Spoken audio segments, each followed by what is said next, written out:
Thank you very much. Hey, it's Kaufman is Alive. I look at comic books new and old. Today I'm looking at a new comic book, Deadpool Batman #1. This is the first Marvel DC crossover in over 20 years. Really been looking forward to this. I've been really excited about this. I've read the whole thing, so I'm going to give you my thoughts about this comic book. And, you know, while reading this and thinking about what I was going to talk about here on this video, really got me thinking about a lot of things about comic books and my channel. And, you know, I read comic books because they're just such a great escape from real life and everything that's going on, you know, around me. You know, all the horrible things that are happening in our society right now. And it's daunting to even read about what's going on a daily basis all around us. And I don't know about you, but for me, reading comic books is that great escape. And that's why I made this channel, so that I have a place to go to every single day where I can just come here and forget about the world around me and everything going on and just talk about comic books, which is something I love to talk about, something I love. Comic books have always been there for me. No matter what's going on in my life, there's always comic books to read, which is, again, why I've started this channel, so I can have a place to come and just rap with you guys about everything going on in the world of comics. And I hope it also gives you a place where you know that you can just turn on one of my videos and I'm not going to be talking about any real world stuff. Nothing like that. I'm not promoting any sort of agenda or anything like that. I'm just talking comic books and talking about comic books that I like, and all the artists that I love and all the characters and stories. And that's why I started this channel. So I really appreciate you watching. If you've subscribed, that's awesome. I love this little group that we're building here. I get a lot of great comments from everybody.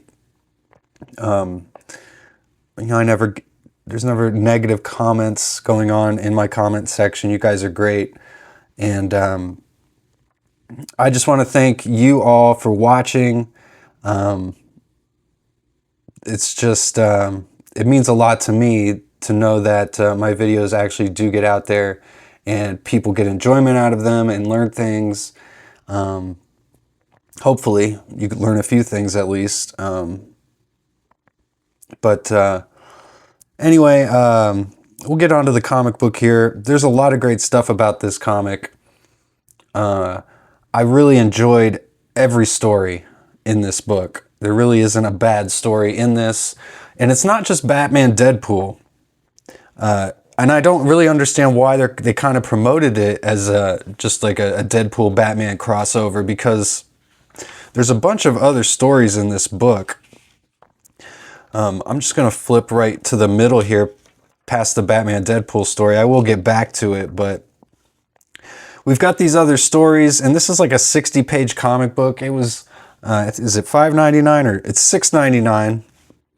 And like I said, it's about 60 pages, and there's stories by a lot of top names in the industry, and some great crossovers here as well. There's some interesting callbacks and nods to the previous Marvel DC crossover, the original one from the 90s.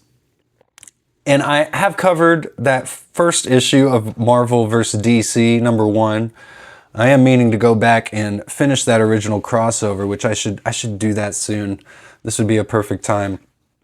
But go deep dive searching on my channel and go find that video. It was over a year ago I did it, but there's a Captain America Wonder Woman story here by Chip Zdarsky and Terry Dodson, who does some awesome pencils. This might be my favorite story in the book. There's also a Jeff and Crypto story by Kelly Thompson, and Gurihiru doing the art in that one. And this story really got to me too. A really simple story, some great sequential artwork here. It tells a really easy to read story without even using any dialogue, because they're just two animals. It's a really cute story. It broke up all these kind of serious, dramatic stories really well. The Daredevil Green Arrow story is written by Kevin Smith, the director, who also has done plenty of work in comic books, so you can consider him a comic writer as well. And Adam Kubert doing the artwork, and I really enjoyed that story.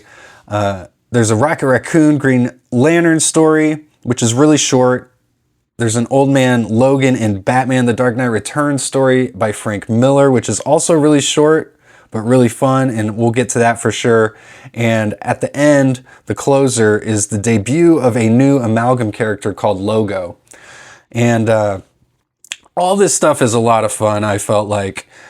I did have some questions about how the Marvel and DC characters are crossing over, and I mean, obviously you really have to kind of read some of the dialogue, and you just get some context clues from some of what the characters are saying as to why these crossovers are happening. And it's kind of different for each story as well.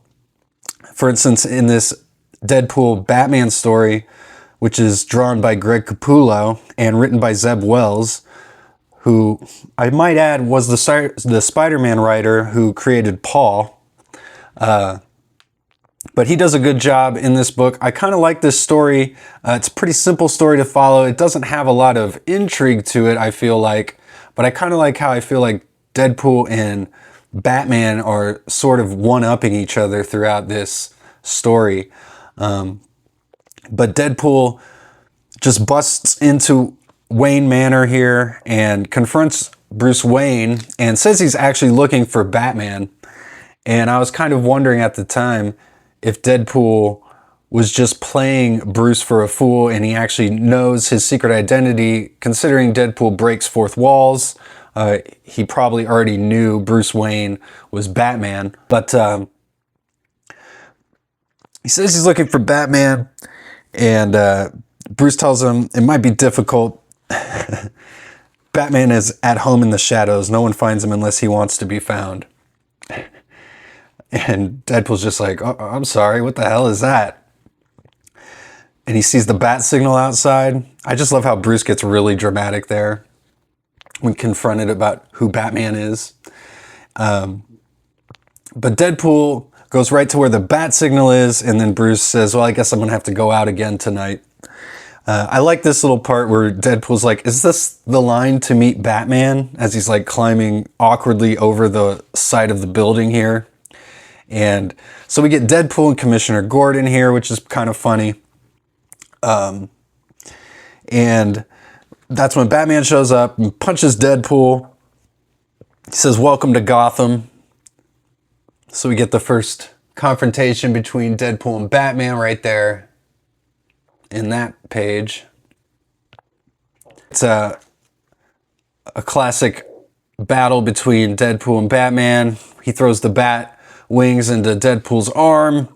He says, okay, I didn't want to use these because I heard they make you cry, as he pulls out his guns. And Batman is able to wrap him up here and neutralize Deadpool. And Deadpool says, okay, you're right, we're too evenly matched. And Batman goes, I never said that. So eventually we find out that this whole plot is that Joker is creating this Joker Venom, and he's going to let it loose all over Gotham City. And Deadpool brings up, it's kind of contrived, as they bring up that it was August 8th, a full moon, and on a full moon, Deadpool says, that comes in handy in my line of work. And Batman's like, moonlight. No flashlights to distract attention. Good for a heist. Deadpool says, that's right. Tides get lower too, in case you need to hide a body. And Batman's like, or something else. And that's when he gets the idea, you know, using his detective skills, thanks to the help from Deadpool, that the Joker has hidden Joker Venom all over Gotham City, during the low tide in all these caves. Deadpool convinces Batman to have Deadpool help him. Gordon's just like, you can't be serious. So once Deadpool gets himself alone with Batman, he turns up the obnoxious factor, and then he quickly turns on Batman and says now he was just trying to lure him into a closed, tight space so that he could finish his job here, which was to, as we find out, bring Batman to the Joker. So we kind of get a Deadpool-Joker team up here, which is cool, I think. So Joker explains that he had to essentially get a subcontractor because he kind of realized every time he hired all these goons, things wouldn't really work out. He had to find somebody who was as mad as he is, an accountability buddy, as he says. And so Batman says, where did you find this accountability buddy? And this is kind of where we get why this Marvel DC crossover is happening, at least in this story. And Joker explains that Clarion the Witch Boy hooked him up with one of his spells. He says, you know, a mirror, mirror, hear my plea, show me one as mad as me deal. You get it? And then he says, unfortunately, my match was in another universe. So that explains why Deadpool got brought to the DC universe here.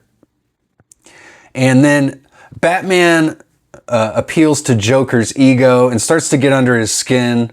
He's saying, it's Joker brilliant. You found someone crazier than you. And Joker's like, he's not crazier. He's like, you've spent a lifetime trying to drive me insane, and that clown did it in an hour. And then Joker gets offended that Batman called him a clown. He's like, he's not a clown. I think he's kind of drawing Joker to look like Joaquin Phoenix a bit, too. Especially like in that face. I really love this Joker face here on this panel down there. That's a great panel. So he's appealing to Joker's ego, he's getting under his skin here. And he's like, tells Batman to hold on. He says, Wade, can I see you for a second? Wade's like, what's up, boss? And Joker's basically saying he wants Deadpool to go away so he can have, you know, a last moment with his old nemesis here, just Joker and Batman. But Deadpool's like, I'm getting kind of obsessed with Batman myself. Maybe we could both be his enemies. And Joker's like, fantastic plan. And he tells Deadpool, let's shake on it. And I don't know why Deadpool falls for this, but he does. And he gets injected with the Joker venom. Maybe that was Deadpool's plan all along, just to get injected with this venom. But he just smacks Joker aside. He's going to cut Batman loose, but Batman's already gotten loose himself. And Deadpool's explaining his healing factor is kind of dealing with this Joker venom. He says, I've never felt better. My mind's never been more clear. And he's like, my healing factor has taken care of it. Batman says, someone should tell your face. And he just keeps the smile the rest of the story too, which is a good look for Deadpool. They should just leave it like that. It makes him look crazy, which he is. So Batman says it's over, Joker, but Joker says it's not over because I'm still going to detonate the Joker venom all over the city, and there's only one way to stop it, and that's this button right here. But if you press it, it explodes. And so, of course, Deadpool jumps over there and presses the button and blows up. And of course, nothing happens to him. So Joker's plans are foiled once again. Kind of an anticlimactic ending. You could see where it was going. I kind of figured that's what Deadpool would do. So he saves the day, he saves Gotham City, and then Batman tells Wade that he's going to let him go since he saved Gotham. But he needs to leave Gotham City, and then Deadpool's just like, well, no harm taking a little peek around the city, right? So, a harmless story. It was just fun seeing those two characters. It was a good juxtaposition because Batman is so serious and Deadpool's such a clown. So, I like that story. So then we get The Gun and the Sword by Chip Zdarsky and Terry Dodson. Some great pencils in here by Terry Dodson. And this is a great story too, as we kind of learn that there's this whole Infinity Verse where the Marvel and DC heroes all exist together, as we see like in these panels here. We got the Justice League fighting with the Avengers against Galactus. There's Wonder Woman was with the Avengers when they discovered Captain America in the ice. We see the X-Men and the Avengers here at the Crisis of Infinite Earths when Supergirl was killed. And so we see Captain America here holding a gun to Hitler during World War II when Diana comes into the room, and she's saying she's a warrior for peace, for justice, and it sounds like he's surrendering. And Captain America's like, but he's killed millions of people I love. And he's willing to pull the trigger, but Diana's asking him, is this justice? Even though they both think that he deserves to die, they decide that the world should have the satisfaction of determining his fate, is what Wonder Woman says. So she's posing that question to him, is killing this man, is that truly justice?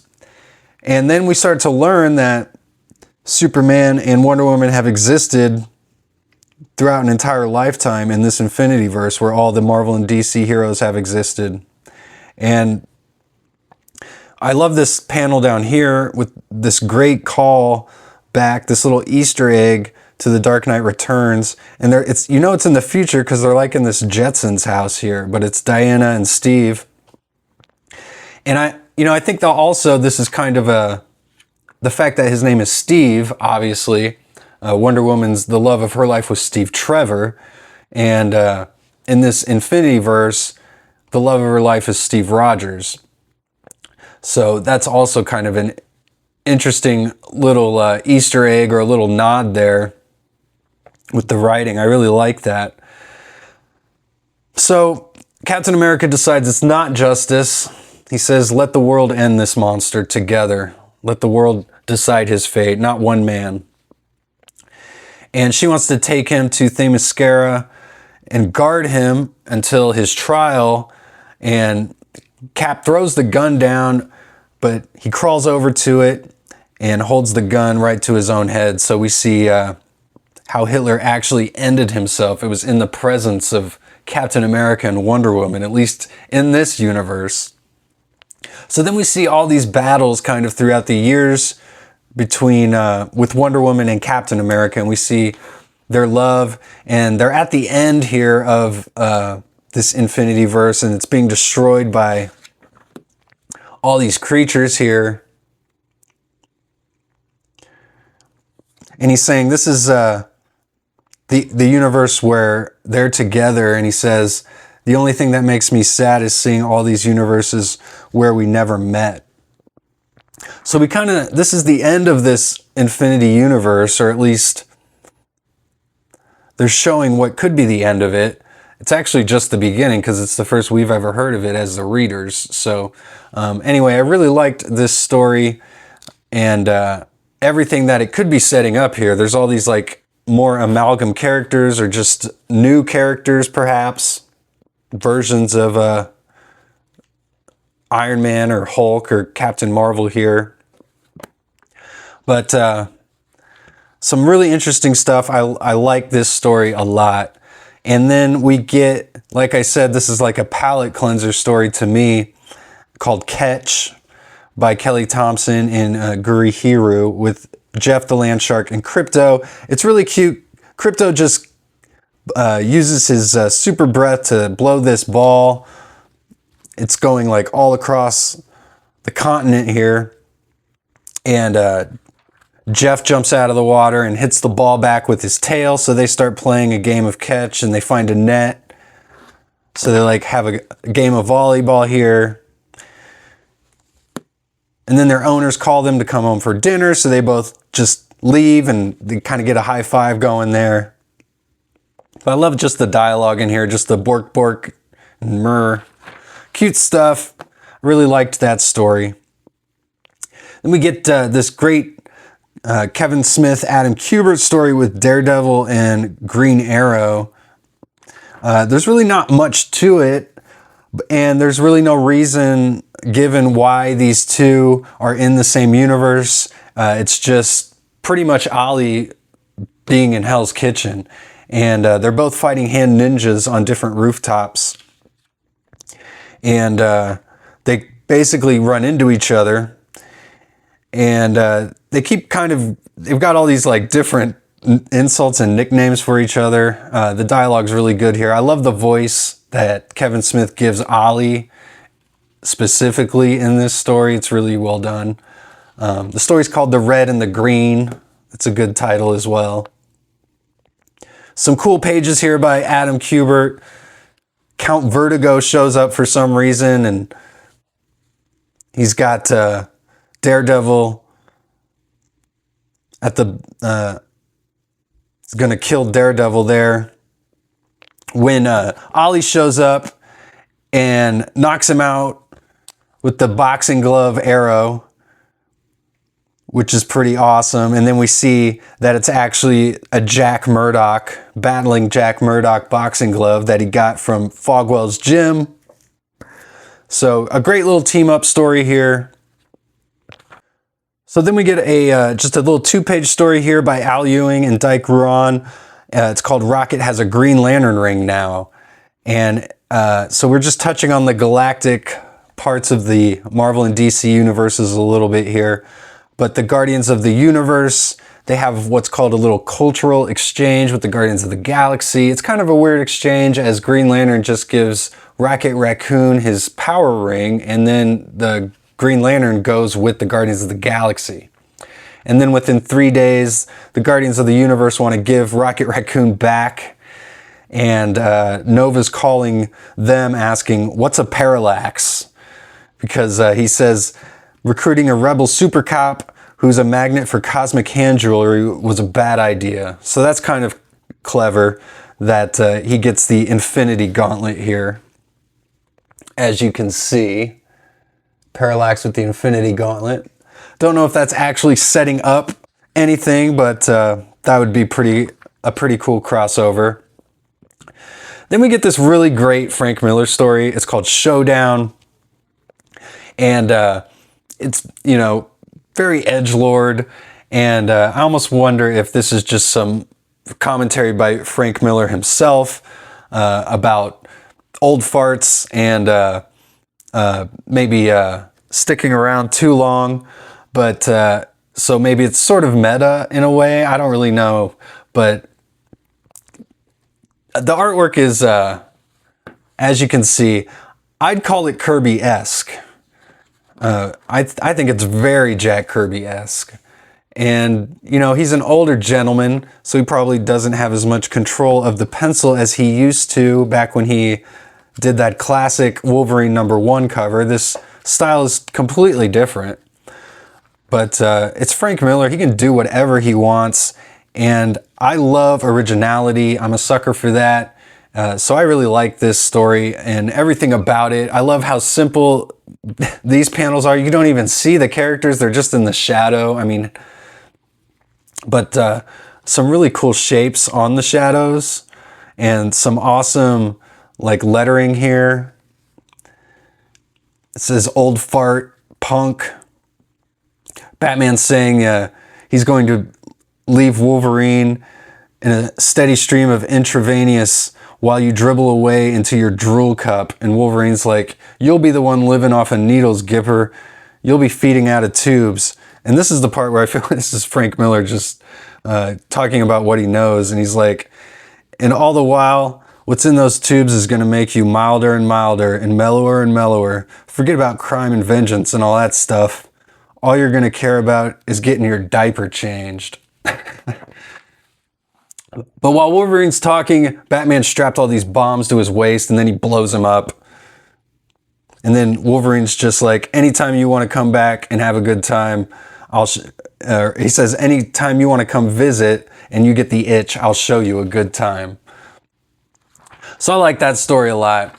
And then we get the finale here where we get the debut of this new amalgam character, an amalgam of Logan and Lobo. So we get Logo here.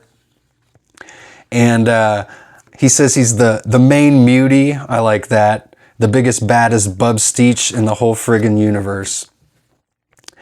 And he says Tell him I'm the best there is at what I do.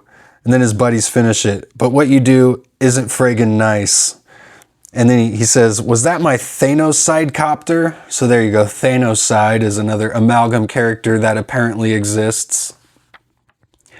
And then he goes and tells Super Soldier that when he hears the engine of Weapon XXX here roaring in his ears, it means I'm coming for him. Made in Canada. And this is all Ryan Stegman doing the artwork here, who is also the artist on this variant cover that I got. So, and the clerk at my shop said this variant cover sold out immediately at their shop. So I was really lucky that they held it for me. I asked them ahead of time because I knew this was the cover that I wanted. This variant cover was obviously the homage, Ryan Stegman's homage to Todd McFarlane, and his Hulk cover with Wolverine, with Hulk's reflection on Wolverine's blades there. So love this cover. And I love this comic. I thought it was awesome. Marvel DC teaming up. I mean, I've been waiting a long time for this, and this is clearly the beginning of a lot more team-ups. And honestly, I feel like if you're complaining about anything about this comic book, I don't know what you're even doing reading comic books. This was a lot of fun. So, but let me know what you think in the comments, please. I want to hear your guys' thoughts. And please subscribe if you haven't yet. I'll see you guys on the next one. Go read comics.